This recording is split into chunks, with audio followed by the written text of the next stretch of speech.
got the old timing light out. It runs great, even cold, but as soon as it warms up any little bit, it does not idle at all. So I'm gonna check the timing.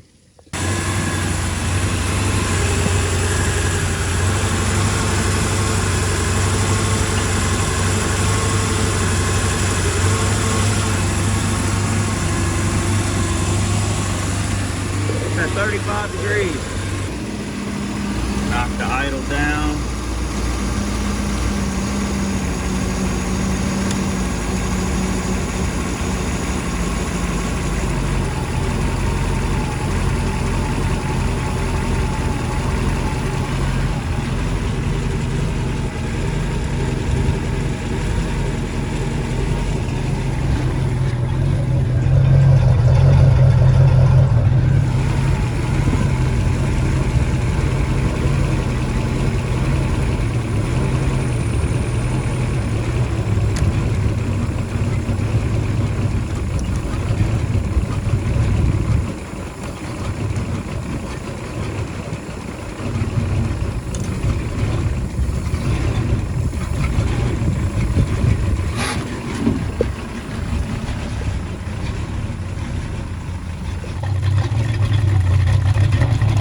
Perfect.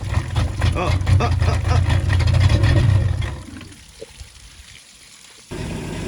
right, it's down to 15 degrees. It was at 35 and it's already running way better. But check this out. Right there, the damn fuel pressure, as the oil pressure sender is hitting the clip for the spark plug, for the HEI.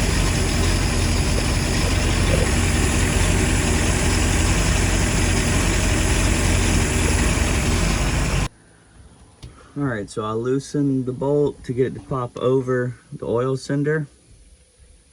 See, now it's in front. I don't know if you can really see down in there, but you don't see the oil sender anymore. Now it's at 0 degrees. Right where the oil sender is where I need it. Come to find out, somebody's taken all this apart, and the whole thing is spun one cylinder, because other videos I've seen, the vacuum advance port is in the front. So I need to pick up this whole, take the cap off, pick up this whole thing and work it over, just the base.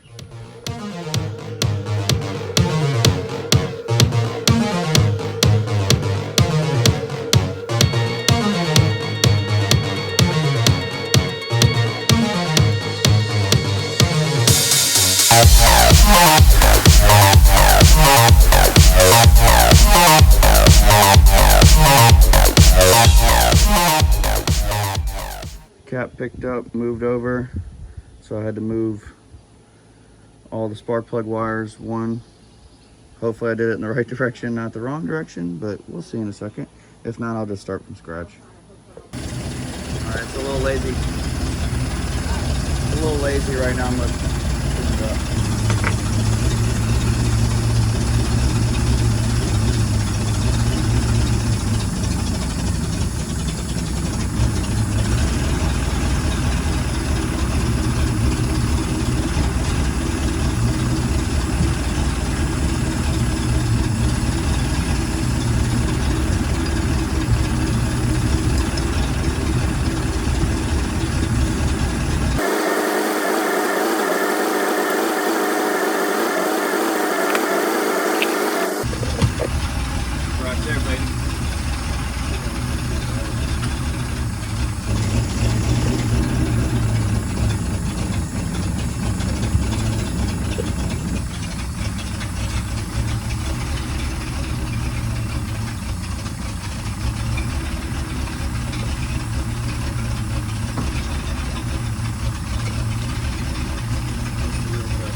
That was our problem before, was it was a kill immediately when you came off the road.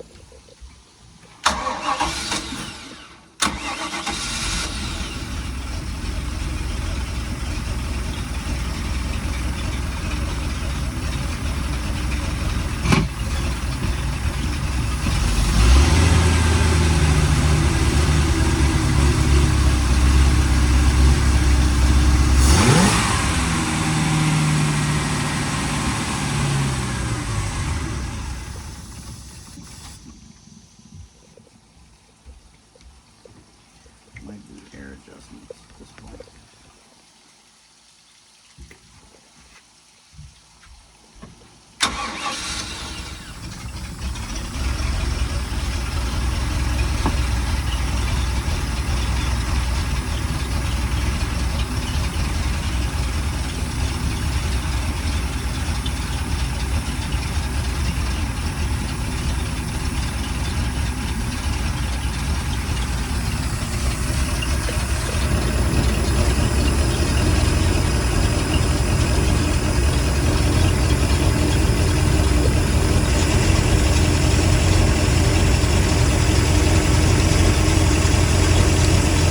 How it's going to run easier? Yeah.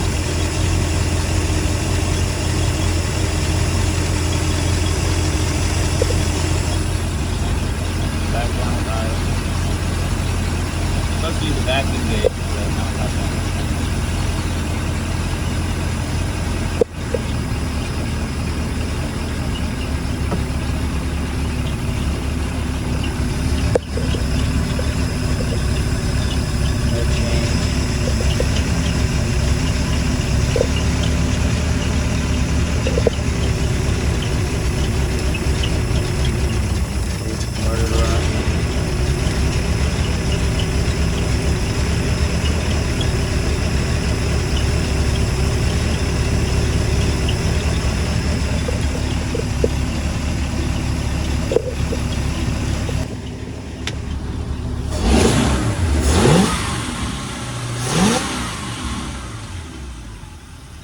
Oh, that's her, baby.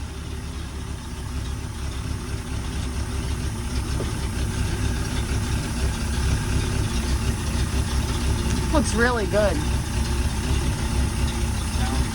But like the interiors look great. Like now that they're dry and all, like you can really tell they came really clean.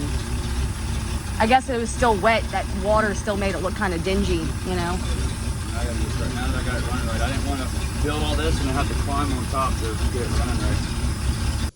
All right, got my 67-inch piece cut, put in there. I left a small gap here so the water, because the water runs straight to it. That's probably why it was rotted, because it runs straight to it and whatever. So I'm gonna leave a little gap where to wash under, and I'm gonna put some holes where to go back on that one. But this is the one you're gonna see. Now I'm probably gonna paint the edges that I won't be able to get to once I screw it all in. Move on to the next one. All right, I got the bottom of the bench screwed in.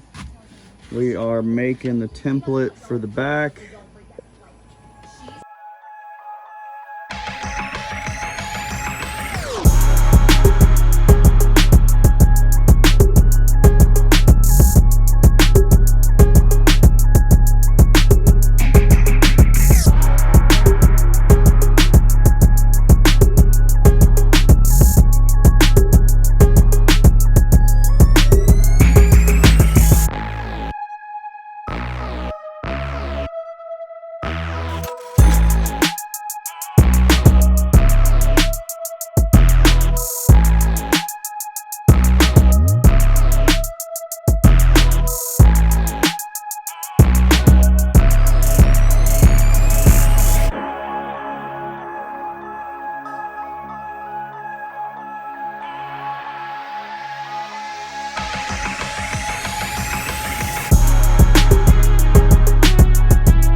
right, did a bunch of time lapsing, but got the back in, got the front. I cut out these little sides to make that separate storage and to support the seat. Just screwed some pieces in right there. Of course, this isn't painted fiberglass or anything. This is just rough for the weekend. But you've seen me sit on it. I was thinking about making a seat to go here, but what if I put an ice chest that fits perfect right there? That might be a good idea. And with the, that's 2, 4, 5, 6, 7. I mean, you're losing one spot really, technically, but you could sit on the ice chest really. Forgot to do video, but we got in the engine bay and just drew with a pen around, got the right cut. Now we're gonna try shooting some screws into the handle there. All right, hinge goes on top. We were doing all this with the hinge on the bottom. Shooting a few screws in it to hold it in place, and then we're gonna start working on this edge here.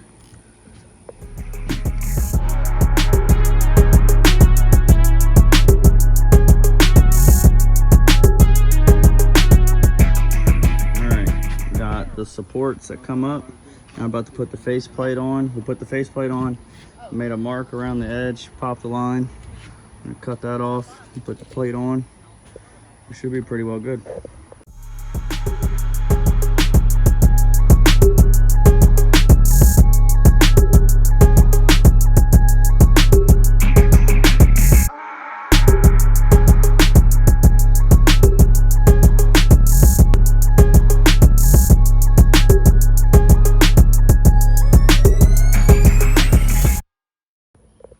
Went to take the bolts out and they were just spinning. Felt like rotted wood under there. Pulled it off. It's plastic and they just had little squares of wood with bolts in it put in there. That's weird.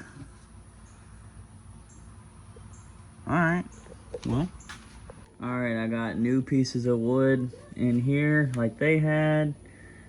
I chose to screw instead of bolt, but she's solid. And then this template I used from the carpet patch. This goes on here, which goes on there after it's bolted to here. All right, ending a full day. I got the mounts for this guy made under there. Got her just slid down. This one just slid back on with aluminum track. Got her cleaned up. Got the other cushion in there. Still working on this area. I got to cover this with foam. But I think this is a good stopping point for a water test. Get these tools out, clean it. These stay. Look. Those lock in like normal. I'm gonna probably make a little border here to put, I mean, not this ice chest, but whatever ice chest I put here, make a little border instead of having another seat there, because then if not, the ice chest goes right here or in the middle or there anyway. So honestly, good spot for an ice chest. And there's 4 of us anyway in the family. And then again, this would be the cushion like factory.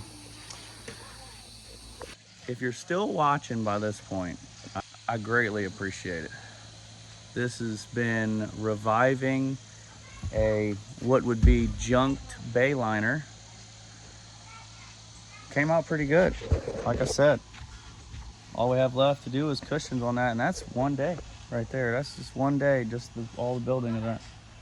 And thank you for subscribing, watching the whole video, and we're doing a water test in the next video. We actually are going to Father's Day whole weekend on the Jordan River. So let me know what you thought. Let me know what I did wrong, because I probably did a lot wrong. I gotta paint it as well and seal it. Subscribe for more. All right, I went and picked up this water sealing paint. I figured, why stop the video here when I can go ahead and show me sealing the little bench seat and what everybody's been waiting on, including myself, buffing this bad boy. So enjoy the time lapse of all this stuff. All right, got a coat to seal it all up, top and bottom, back sides, everything, so the water doesn't get in it. this will be fine for Father's Day weekend. We're gonna close that, put the little seats back in place, put an ice chest here. We'll have a great time. And then after that, I want to put either carpet around here and leather and then the cushion on top. But I still have to buff this thing, so not gonna happen. I'm only 4 or 5 days out, so we're gonna do the old buff job next. All right, today's the day we've all been waiting on. We're gonna give her a scrub-a-dub, and then we're gonna hit it with the buffer. Forgot about the numbers, gotta take those off too before we buff it. I'm not really worried about the Bayliner down there that says Bayliner, but I am worried about the stickers, the stripes here. So I may just do from here up. Because also I'm looking at it, can't access this. I can't access this. So I think from the color up will have to be enough. Because in 4 days we're gonna be out on it. Let me set up a time lapse of me scrubbing this and probably getting those numbers off of there real quick.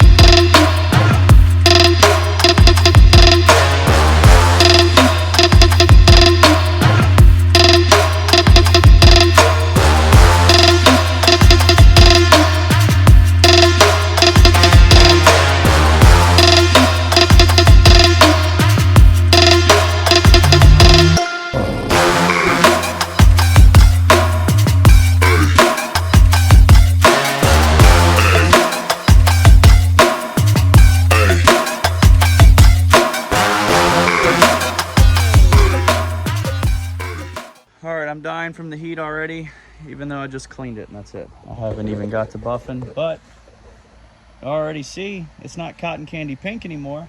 It's just dull red. But it's still gonna be twice as shiny once we're done. Hit that time lapse.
I'm gonna do the other side off camera and I'll get you a picture in the sunlight, maybe while we're test driving. I don't know, we'll see. Test driving tomorrow. I also got foam and leather vinyl to cover that, so that might be the next thing you see. All right, on this, I've already cleaned it. I'm using this turbo cut. There's some bad shit right here. high speed buffer, wool pad, clean, dull, apply some.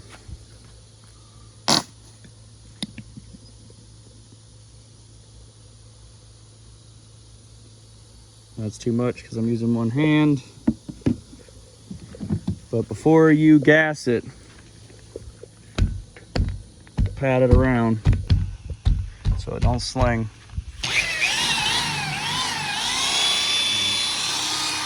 Don't let it dry up.